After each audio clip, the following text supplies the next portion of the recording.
Thank you, Mr. Speaker. Let me say I've enjoyed this debate today, and one of the things that really has made me feel good is that so many of you, even some of you who are maybe against this bill, you did have a grandparent or someone, or you lived in the community that did depend on coal. And so you showed that you are sympathetic to us, and we really appreciate that because that means a lot. But there's one thing I do want to clarify.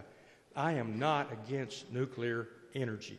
We had a vote yesterday where it was 100 to nothing, where people voted to continue looking at nuclear energy. You know, one of the things I've always talked about is I'm for base load generation.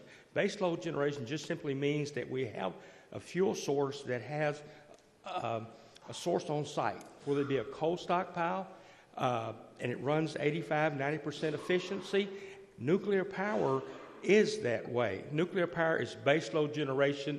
It is carbon-free emissions, but you have a fuel rod inside the reactor, and that is on-site storage that can provide electricity not only today, but tomorrow or next month or whatever. And so I do appreciate the value of nuclear power, and I think we're going to be going to that. I don't think we're going to build large-scale nuclear facilities because the cost overruns have been bad. It takes 15 years to get one permitted, but I do believe that there's a real possibility in the future for small modular nuclear reactors that can provide some baseload dependable electricity.